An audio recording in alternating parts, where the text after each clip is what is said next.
special program Capital Beat. On Wednesday, curfew was clamped on Leh following widespread protests and subsequent violence that resulted in 4 deaths and injuries to 90 persons. The protest call was given by Leh Apex Body, or LAB, to advance talks with the center on the demand for statehood. LAB also demanded extension of the sixth schedule. On Friday, the police detained Sonam Wangchuk, the leader of the agitation, and booked him under NSA. Reports from Leh, Ladakh says that he has been taken to a unknown destination. The town continues to be under curfew for the third day on Friday. The security has been tightened and internet snapped in some areas. To discuss the developing situation and more, I'm joined by Mutasif Ladakhi, an academic and member of Ladakh Research Scholars Forum. Welcome, Mutasif. Thank you so much, Mr. Srinivasan. Thank you for having me on your show. Yeah, so Sonam, thank you. Sonam Wangchuk has been the leading light of the agitation all these years, and he has been arrested now. What is the Right. likely ramification of this action? Uh, of course, this is like rubbing salt into the wounds. Basically, protests, four of our youths have been killed in broad daylight, and the administration here, rather than taking any responsibility for that, issuing any, that they have further gone on to arrest Sonam Wangchuk. Right? As we all are aware by now, he was one of the leading, members of the protest which was taking place in Ladakh. So Sonam Wangchuk is largely the pride of Ladakh, and also the youth look up to him in Ladakh. So naturally, all of us are sad. It is a very tense environment at this point of time in Ladakh. So we are all, cautiously awaiting, and we'll all get to see what is happening, what is to happen in the coming days. Okay. So, Now, you see, this is a kind of a peculiar question. Since Wangchuk has been right. arrested and he's been the leader of the movement and he led the students, is there a Mhm. likelihood of things getting out of hand because he was there to guide them, direct them? In his absence, what kind of fallout it may have on the agitation itself?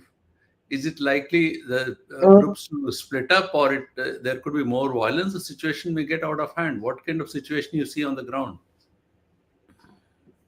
uh, right now, I see it is a mix of anger plus sadness. Of course, because of the arrest of Sonam Wangchuk, but more than that, the deaths that have recently happened. The four youth that have been killed, and more than 70 to 80 people who have been injured. Apart from that, around 40 to 50 youths are still under arrest, of which many turned up at the hospital citing injuries that happened under arrest. So there is this sadness in Ladakh at this point of time. So yeah, um, Sonam Wangchuk is one of the leaders of the movement, right? But the actual leadership of the movement is there are two bodies in these two districts. One is at Kargil, and the other is in Leh. So in Leh, the protests are actually being led by a body called the Apex Body, right? So this is a body which consists of members of different religious bodies of Leh district. In Kargil, you have something called the KDA, that is Kargil District Democratic Alliance, right? So that is another body of all the religious bodies of Kargil district. So it is these two bodies that are actually leading this movement. Sonam Wangchuk figures out or comes into limelight because he is the most famous personality at this point of time surrounding this particular protest. Right. So Okay. the protest will of course continue, and this is not a protest that erupted in the last few days. It has been going on since 2000, towards the end of 2019 to early 2020s. Right. So it will continue till the point our demands are met. Uh, the people of Ladakh are satisfied with the different developments that come across. So we are hopeful. Let's see, because on the 6th, again, there is going to be some talks between the Apex KDA and the central government. Okay. See, Wangchuk Right. is known for more, peaceful approach, more of a Gandhian approach. How come, I mean, amidst all this, suddenly violence broke out? Mhm. So it's strange the way in which national media functions. It's almost like a frenzy to find some scapegoat for whatever is happening. Rather than administration taking responsibility for the events that occurred, right? And Sonam Wangchuk, throughout all his speeches, throughout all his press releases, press conferences, through his videos, etc., he's always stressed upon keeping this movement peaceful, right? And he's also stressed upon how the major part of his protest is about environmental protection, right? Whereas when it comes to the spontaneity of the movement or the violence that occurred on the particular fateful day, that was more of a spontaneous reaction to the security forces that were deployed at that point of time during the protest. So, as Sonam Wangchuk himself has clarified through different videos, that it was different from what he was trying to do at the protest site. This particular violence occurred a little bit further away from the actual protest site, right? Okay. This was when the youths were marching towards the hill council office, and then when they were not allowed to enter there, when tear gas were fired upon them, then these agitated youths then proceeded on towards the BJP office, right? And both of these landmarks are slightly away from the actual protest site. Okay. Are you trying to say that these protesters when you say spontaneous and slightly away from the place of protest, are these protesters, some of who have been actually indulged in perhaps, setting fire to the BJP office and other such subsequent violence? Are they not Mhm. part of the agitation, or they are people different from that?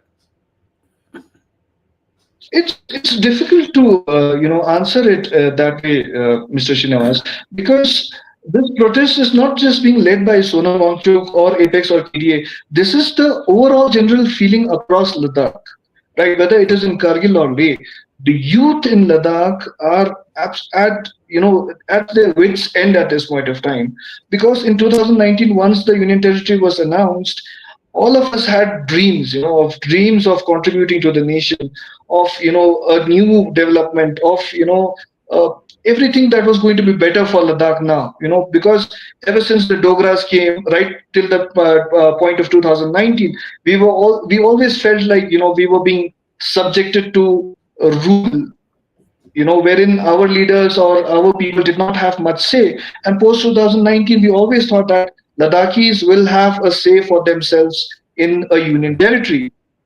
So this angst is always there. You can think of a situation where the people, the educated youth, can see that there are crores of funds flowing into Ladakh, but then there is no jobs. And on the other hand, you see swanky LG offices, secretariats being built, wherein crores are being spent on just buying cars, vehicles. The LG has it is a very fancy car, a Range Rover in Leh, and then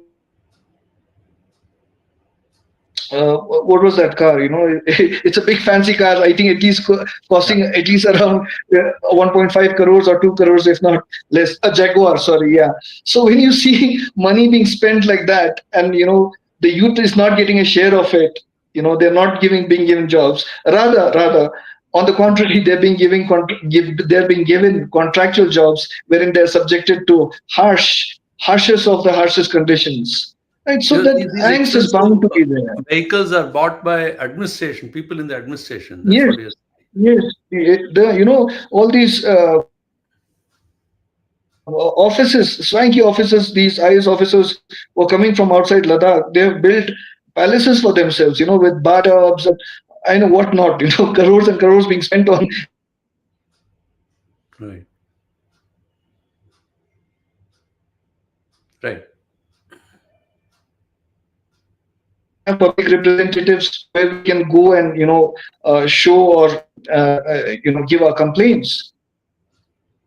Yeah. So Okay. this was bound to happen in some way or other. So you're It was saying unfortunate this that it took a violent turn. building up, and Mhm. it was perhaps on particular that day it really burst out. Now, you Yes. said earlier that the agitation will continue, and there are two groups. Mm. It's Wangchuk's arrest is not going to Apis and deter; it's KD. going to continue. And so, what Yes. is the plan of action now? Because right now a curfew is imposed. So there are two things. One is how the fallout of the curfew, how people are coping with this, and the second is Mm. what happens to the agitation now. You said it will continue, but in what form? Right now, everything is under curfew. There's a clampdown there. Right. So our senior leaders have come up with a press conference this evening, today evening rather, and they're calling for peace at this point of time because the central government apparently have sent them a message wherein they have invited them for the talks. So on the 6th, in fact, of next month, uh, there's going to be a meeting between the high-powered committee, Home Ministry. So Okay. up till then, maybe we can expect some sort of peace and calming down in Ladakh. And then when we get back, then our leaders will again, interact with the public and inform them of what form of protest we're going to have. Okay. So you're saying So there's going to be a bit of a we're waiting pause. for our leaders to come back. Okay. Okay. Yes, yes.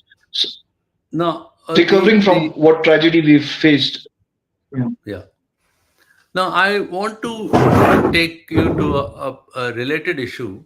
What is the likely political fallout of what has happened in Leh Ladakh in neighboring Kashmir Valley? I'm asking you this question because Omar Abdullah, Chief Minister of Jammu and Kashmir, has reacted very sharply. He has said that it is a pity that Wangchuk has been arrested, but the way the central government has been after him since yesterday, I had a feeling that they would do something like this. Some promises are made to those people just like they were made to us. Further, he Mm. says, I quote, before the election of the Hill Council, a central minister was taken away because people there had decided to boycott the election. Some promises are made to persuade them to contest. People not only took part in the election but also helped the BJP succeed. Yet those promises Mhm. remained unfulfilled, just the way that happened to us. But even now, I don't understand what compels the central government not to deliver on its promise. Unquote. This is what he has said. So, what do you think is the likely fallout, political fallout in the neighboring valley? See, when it comes to Kashmiri leadership and their sympathy, we take it with a pinch of salt, right? Because not long back we were part of the state, and all of us are aware of the difficult conditions that we survived under in that state, right?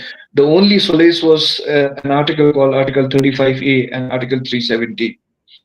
Right. But apart from that, in terms of political power sharing, etc., it was a difficult phase for Ladakh then as well. We cannot say that everything was, green at that point of time.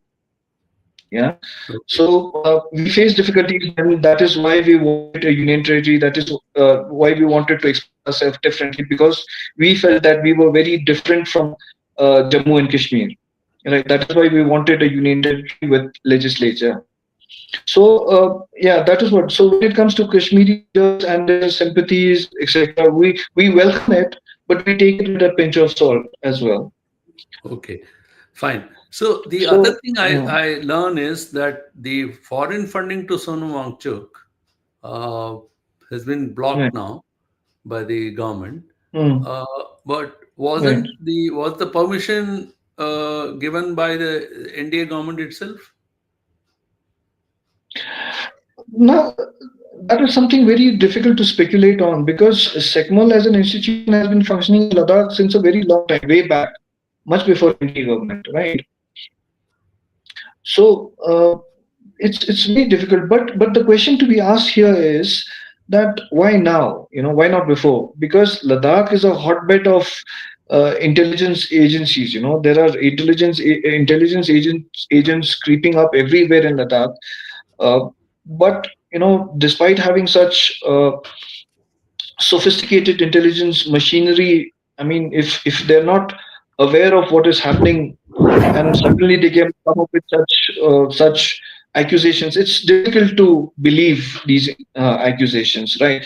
And Mr. Sonam Wangchuk himself has come in front of the media and asked for scrutiny for and he's ready willingly cooperated with all sorts of investigation agencies, right? And he has declared that he has nothing to hide, everything is out in the open. So so Okay. let's see.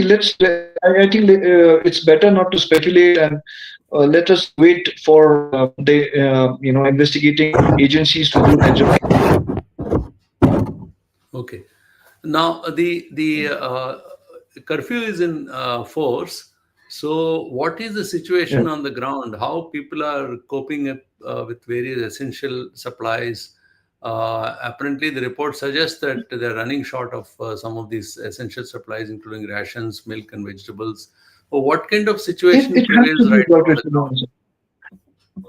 it. It is a sad situation. I mean, it almost feels like because I mean our movements is uh, put under scrutiny. We are being asked at every corner where we are moving around. So it feels like, I mean, it's very difficult to live under such conditions in our own state, in our own place where our forefathers have lived for generations, right? And we've never been subjected to such strong measures in Ladakh, right? And to be castigated as anti-nationals or being influenced by outside forces, etc., it is very sad for locals of Ladakh, because we've always been in the forefront when it came to wars with China or when it comes to wars with Pakistan. Ladakhi people love the army. We have a very strong relationship with the army here. And I'm sure all the serving officers who have served in Ladakh will attest to what I'm saying. So to paint us all as anti-nationals and to paint us as sympathizers to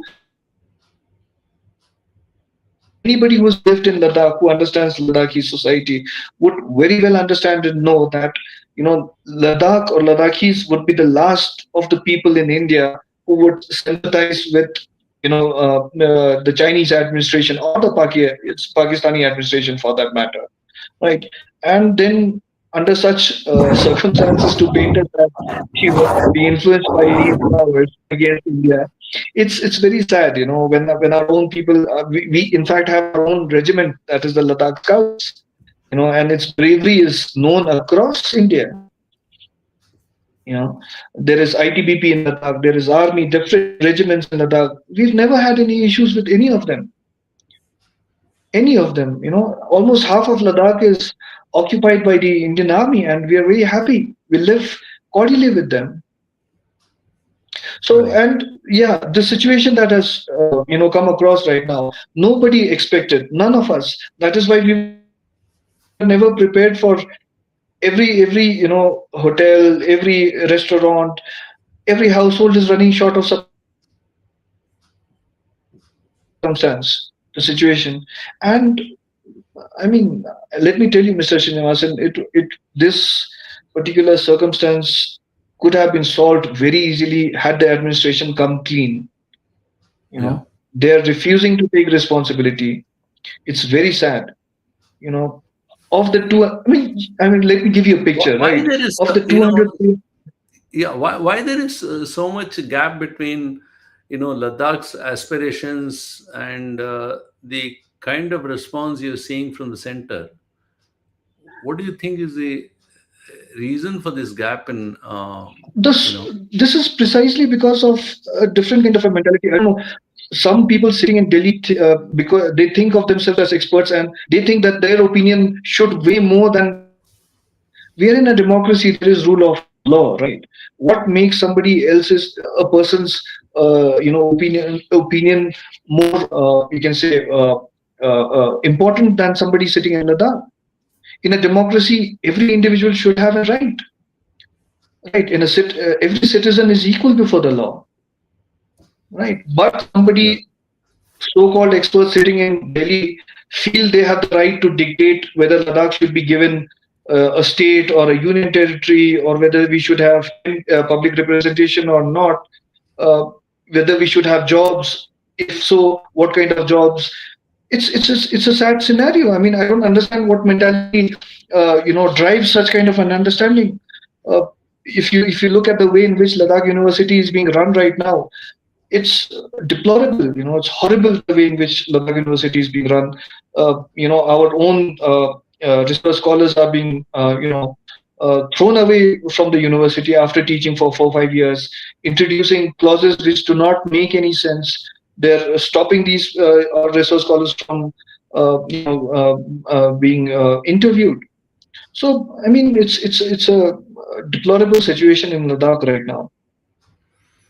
Right. So the situation seems pretty sensitive there right now, where Mm. see there have been several rounds of talks going on between the protesters and the center. And Mhm. how has these talks been? Because the protest has been on for nearly 4 years now. Is the talk Right. structured? Is the demands which is very clearly enumerated by the protesters? Is there any Mm. progress on any aspect of the demands raised by them? See, recently in one of the talks, uh, the government has given us something called the domicile, right? And they've said that this particular domicile is not like any other domicile law that exists in the country, and this particular domicile law will only be used for jobs as one of the requirements for job, right? So the domicile Yeah. certificate. Now, this is not the domicile that you have for other states in India. So that is something that has come across positive from the talks that has occurred over the last 4 years. Apart from that, what we have come across or what we have heard from our leaders is again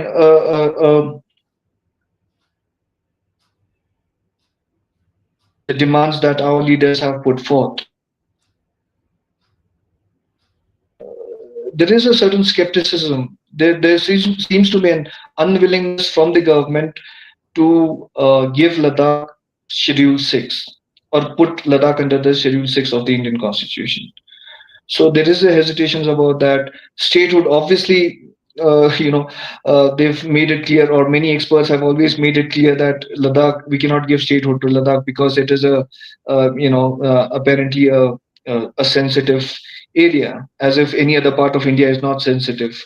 So I don't know where such kind of arguments come from, but that is the sad case that Ladakh is under right now. Okay. Thank you, Dr. Mutasif. Thank you for joining us. I hope quickly situation turns normal. Uh, Thank you. and take care. Thank you so much. Thank you. Thank you so much.